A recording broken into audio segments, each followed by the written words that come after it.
नमस्कार, मैं डॉक्टर उषा शर्मा, सह आचार्य सेठ रंगलाल कोठारी राजकीय स्नातकोत्तर महाविद्यालय राजसमंद। आज हम हिंदी के सर्वश्रेष्ठ कवि सूरदास के काव्य के संबंध में चर्चा करते हैं। यह हिंदी के भक्ति काल के प्रमुख कवि हैं और मोहनलाल सुखाड़िया विश्वविद्यालय के तृतीय वर्ष के पाठ्यक्रम में सम्मिलित हैं। साथ ही एमए की तथा हिंदी साहित्य के सभी विद्यार्थियों के लिए यह अत्यंत आवश्यक विषय है। हम देखते हैं कि सूरदास कृष्ण भक्त कवियों में सर्वोत्तम कवि रहे हैं और इन्होंने कृष्ण के काव्य और उनके जीवन के अथाह सागर में सभी को डुबकी लगा देना इनके काव्य का प्रमुख ध्येय हमें दिखाई देता है। सूरदास ने कृष्ण की लीलाओं का इतना सुंदर वर्णन किया है अपने काव्य में कि दूसरा कोई कवि दोबारा कृष्ण का इतना सुंदर वर्णन नहीं कर सके। वास्तव में सूर साहित्य हिंदी साहित्य के अनुपम कृति है। इनका जन्म 1478 में तथा इनकी मृत्यु 1583 में मानी गई है और ये वल्लभाचार्य के शिष्य थे। सूरदास के पदों का विशाल संग्रह सूरसागर नाम से प्रकाशित है, जिसमें 1.25 लाख पदों की रचना की है। इनके पद हैं वो मुक्तक शैली में लिखे हुए हैं, जिनके अंदर कृष्ण के जीवन के जो उनका बचपन, उनका यौवन और उनके संयोग और वियोग के जो पद उन्होंने लिखे हैं वह ऐसा प्रतीत होता है जैसे समुद्र के अंदर लहरें उठकर अपना अलग अस्तित्व रखती है।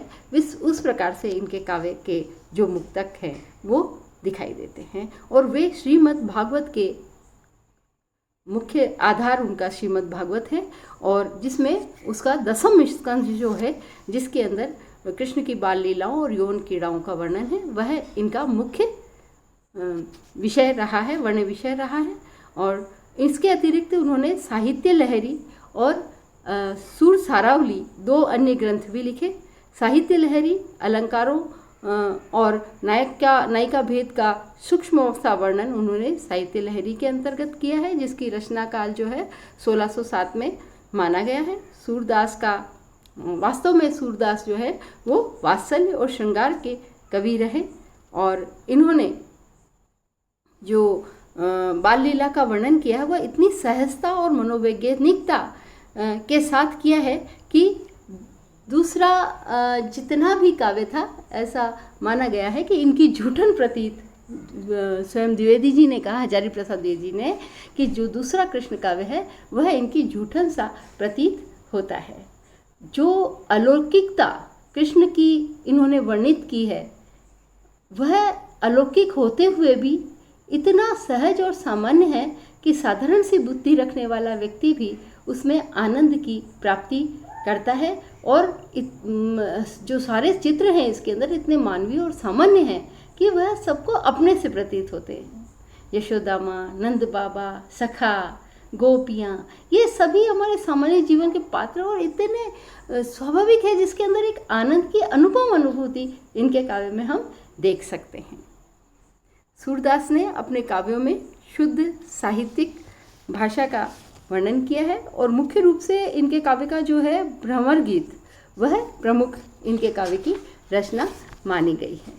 देखिए, हम इनके काव्य सौंदर्य का जब वर्णन करते हैं तो 2 रूपों में करेंगे। पहला है भाव पक्ष के रूप में यदि हम करते हैं तो उसके अंदर कृष्ण की बाल लीला, गोपियों का वाग्वैदग्ध्य और गोपियों का विरह वर्णन इनके प्रमुख वर्ण विषय हमें दिखाई देते हैं। सबसे पहले हम वात्सल्य को ही लें क्योंकि यह इनका अनुपम है। वात्सल्य जो है भाव, वह एक प्रकार से एक बालक के प्रति निश्चल और निष्कपट प्रेम की भावना मनुष्य के मन में व्यक्त होती है, वह वात्सल्य कहलाती है। सूर ने इस वात्सल्य भाव का वर्णन इतना मार्मिक और सजीवता से किया है कि इसके लिए सूर का वात्सल्य हिंदी साहित्य के क्षेत्र में सर्वथा अद्वितीय बन गया। रामचंद्र शुक्ल ने सूर के वात्सल्य के संबंध में कहा है कि इनके बाद आने वाले कवियों की श्रृंगार और वात्सल्य की उक्तियां सूर की झूठन सी जान पड़ती है। राम कुमार शर्मा ने सूर के वात्सल्य वर्णन की विशेषताओं को रेखांकित करते हुए लिखा है कि बाल कृष्ण के शैशव में, श्री कृष्ण के मंचले में, माँ यशोदा के दुलार में हम विश्वव्यापी माता पुत्र के प्रेम को देखते हैं। हजारी प्रसाद द्विवेदी ने लिखा है कि यशोदा के बहाने सूरदास ने मातृ हृदय का ऐसा स्वाभाविक और सरल हृदयग्राही चित्र खींचा है कि सभी को आश्चर्य हो जाता है। सूर का वात्सल्य वर्णन इतना विशद और गंभीर है कि सूर ने जो वर्णन किया है वह मनोवैज्ञानिक जनित जो सुलभ चेष्टाएं हैं वो ऐसी प्रतीत होती है, क्योंकि ऐसा माना जाता है वे अंधे थे, लेकिन फिर भी उन्होंने न जाने अपनी देवी आँखों से अपने समक्ष बैठे कृष्ण की सारी लीलाओं को देखा है। देखिए, सिखावत चलत यशोदा मैया, अरबराई कर पानी गहावत, डगमगाई धरनी धरे पैया। धीरे डगमगाते हुए धरती के ऊपर पैर रख रहे हैं और इस प्रकार से माँ जो है उसे चलना सिखा रही है। शोभित कर नवनीत लिए, घुटवन चलत रेणु तनु मंडित, मुख दधि लेप किए। कितना सुंदर, जैसे आंखों से ही देख रहे हो, चित्रात्मक भाषा उन्होंने इसमें वर्णन किए।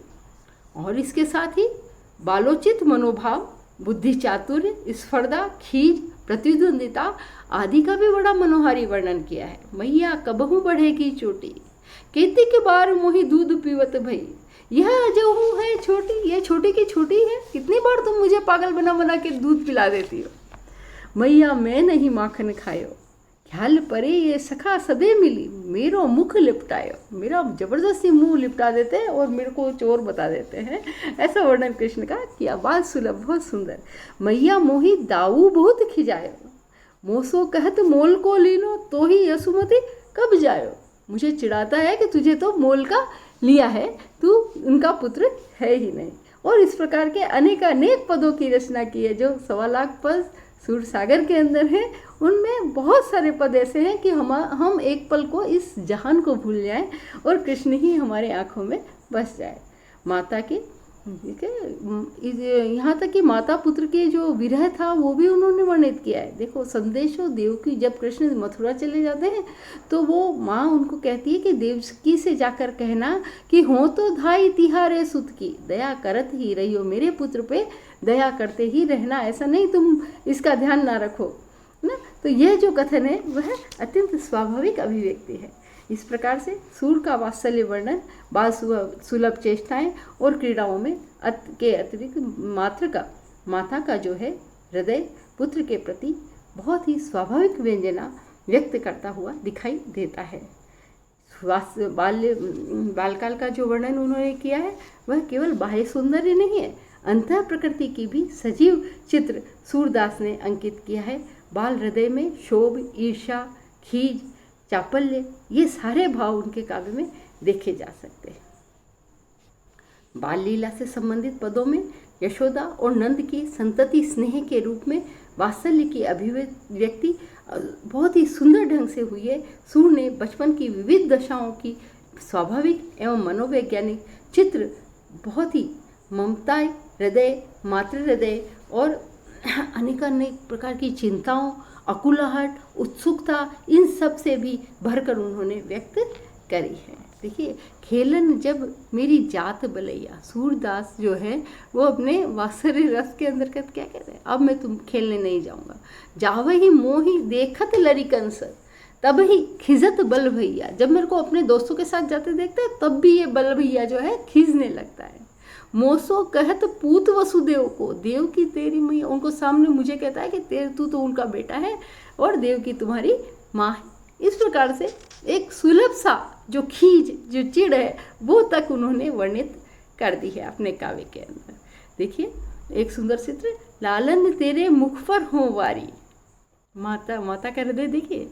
बाल गोपाल लगो इन नैननी, रेणु बजाई तुम्हारी ना, कहाँ लो वर्णो सुंदरताई। कहाँ तक वर्णन करूँ कृष्ण का। खेलत कुंवर कनक आंगन में, नैन निरखी छवि जाए, कुलही लसत सिर श्याम सुभग, अति बहुविध सुरंग बनाए, मनो नानो नवघन अठत राजत मधुआ धनुष चढ़ाई।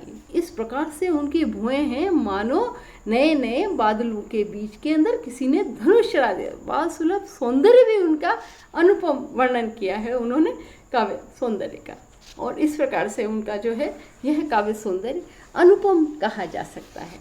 इनके काव्य सौंदर्य में हम देखते हैं कि उन्होंने गोपियों का जो सुंदर वर्णन किया है वह भी उनका अनुपम है। देखिए, गोपियों का जो वाग वेदग्ध है, जब वे चली जाती है और गोपियाँ जो है वो उद्धव को समझाने के लिए भेजते हैं, और उद्धव गोपियों को बताते हैं कि कृष्ण तो हर जगह है, वो वहाँ नहीं है।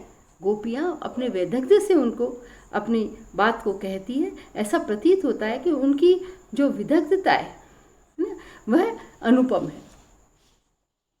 और वह भ्रमर गीत के अंदर ऐसा माना गया है कि उद्धव जब उनको समझा रहे थे तभी कहीं से बीच में से एक भ्रमर आके आ गया, और गोपियों ने उसी भ्रमर को लक्षित करके अपने हृदय की जितनी भी पीड़ा थी वो व्यक्त कर दी, और वो भ्रमर गीत के नाम से माना गया। तो सूर सागर में भी भ्रमर गीत के नाम से प्रसिद्ध हुआ है। यह प्रसंग उपालंब काव्य का एक उत्कृष्ट उदाहरण है।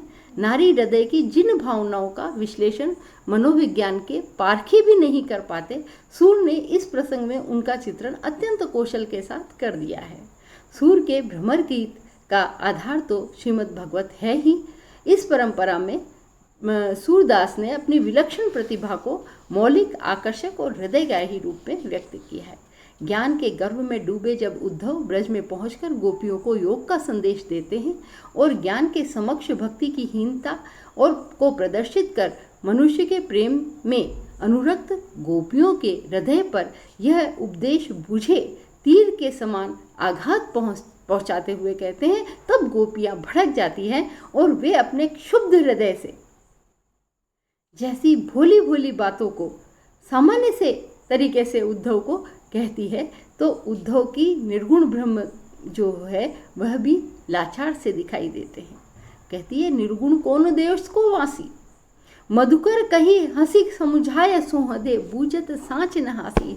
हम सच्ची पूछ रहे हैं आपको सौगंध दिलाकर कि बताओ तो सही कि तुम्हारा जो निर्गुण है वह कौन से देश का निवासी है। ऊधो युवतिन को निहारो, तब यह जोग मोट हम आगे हियो समुझ विस्तारो। आप ये सीधी सादी बातें हम गोपियों को मत सिखाओ, क्योंकि हम इसको ये जो तुम्हारा योग का मोटा पोटला है इसको हम समझ भी इस विस्तार से नहीं समझ सकते, है ना। तो इस प्रकार से उन्होंने कहा है, गोपियाँ सीधी सादी सरल उक्तियों द्वारा उद्धव को बनाती हैं। वे कहती है, हमारा मन एक ही था, वह तो कृष्ण के साथ चला गया। ऊधो मन ना ही 10-20, एको ऊतो गयो श्याम संग, को आराधे ईस, है ना।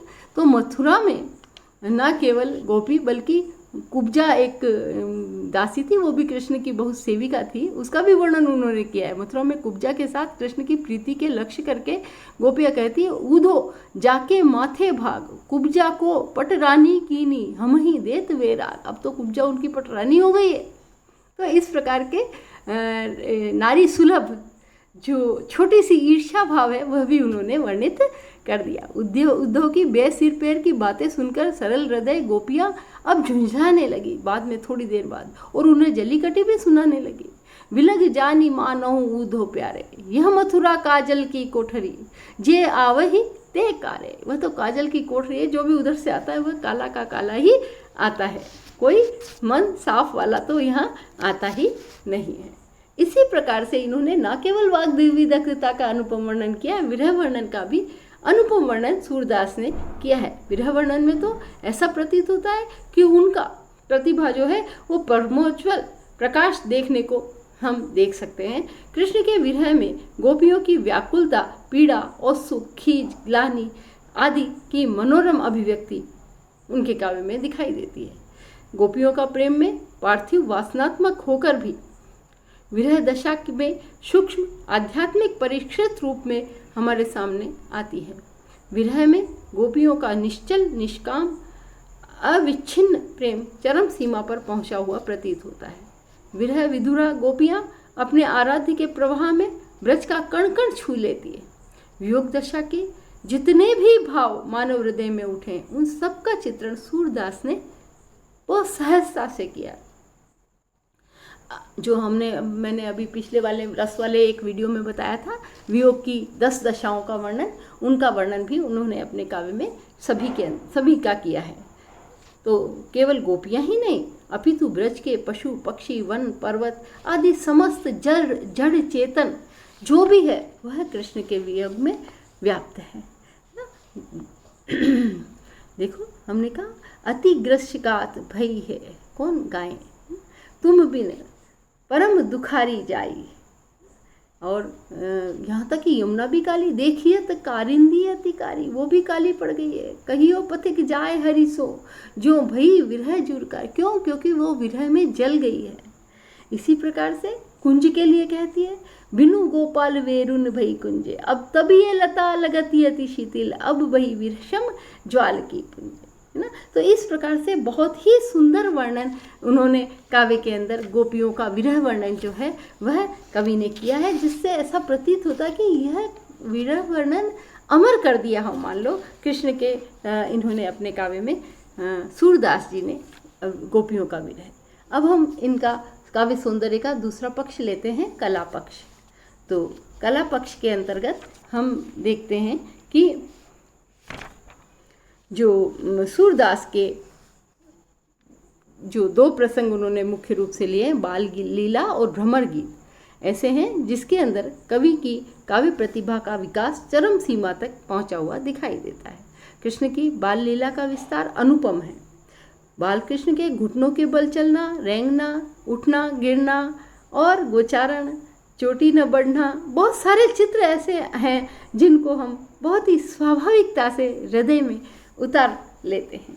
सूर का बाल लीला चित्रण वास्तव में अत्यंत जीवंत है। भ्रमर गीत सूरदास की एक अनुपम और मूल्यवान निधि है। और इसी भ्रमर गीत के अंदर जब हम ये देखें इनका कला पक्ष, तो जितना भाव पक्ष समृद्ध है उतना ही इनका कला पक्ष भी बहुत समृद्ध है। इन्होंने अनुपम कल्पना अपने काव्य के अंदर की है। ऐसे भाव और दृश्य उन्होंने खींचे हैं जो सभी देखकर आश्चर्य करने लगते हैं कि एक अंधे कवि किस प्रकार से इतने सुंदर चित्रों का वर्णन कर सकते हैं। उनकी भाषा शैली जो है वह गीतात्मक शैली है और एक संगीतात्मकता उनके काव्य में सर्वत्र दिखाई देती है। विभिन्न राग रागनियों में उन्होंने अपने काव्य की रचना की है। जो पद शैली है उसका वर्णनात्मक शैली का उपयोग सूरदास ने अपने काव्य में किया है। सूरदास की अलंकार योजना जो है वह भी अनुपम है। ऐसा प्रतीत होता है कि उनके काव्य के अंदर तो स्वतः जितना भी अलंकार शास्त्र है या जितना भी काव्य शास्त्र है वो सबका सारा का सारा पास में बैठकर इंतजार कर रहा हो कि कब उनका उपयोग इनके काव्य में किया जा सके। लगभग सारे ही स्वाभाविक अलंकार उनके काव्य में अनुपम रूप में वर्णित हुए हैं। देखिए कोई सा भी अलंकार उनके काव्य से नहीं छूटा है। अनुप्रास, रूपक, उत्प्रेक्षा, मानवीयकरण, जो कहते हैं अतिशयोक्ति, जितने भी जो हम कहें उपमा तो इतनी है उनके काव्य में कि हम अनुपम ही उपमा उनका वर्णन उनके काव्य में हुआ है। इसी प्रकार से रस का निरूपण हम देखें तो रस भी लगभग सभी रस उनके काव्य में हैं, किंतु वात्सल्य रस का जो सूरदास जी ने वर्णन किया है तो ऐसा प्रतीत ही नहीं, विद्वानों ने तो वात्सल्य रस को प्रमुख रसों के अंदर स्थान दे दिया सूरदास के काव्य को देखकर ही। श्रृंगार रस का एक सुंदर, देखो अखियां हर दर्शन की प्यासी, देखो चाहती कमल नयन को निस्तिस रहत उदासी। तो कृष्ण का सौंदर्य विरह का एक प्रमुख कारण बन गया। इसी प्रकार से छंद विधान देखें तो सूरदास ने गेय शैली में काव्य रचना की है और अतः इनके काव्य में छंद तो स्वाभाविक रूप से आने ही थे। दोहा, चौपाई, रोला आदि जो प्रमुख छंद हैं वो इनके काव्य में आए हैं। वार्णिक छंदों का भी इन्होंने वर्णन किया है जिनके अंदर रूपमाला, सार और तोमर आदि छंदों को हम देख सकते हैं। सूरदास की भाषा तो ब्रजभाषा है ही। ऐसा प्रतीत होता है कि दासी बनकर सूरदास के काव्य में समाहित हो गई ब्रजभाषा। ब्रजभाषा का लालित्य सूर के पदों में जैसा दिखाई देता है वैसा कहीं नहीं दिखाई देता। स्थानीय और ग्रामीण शब्द का जो सौजन्य, इनका संयोजन उनके काव्य में देखते हैं वैसा हम अन्यत्र नहीं देख सकते।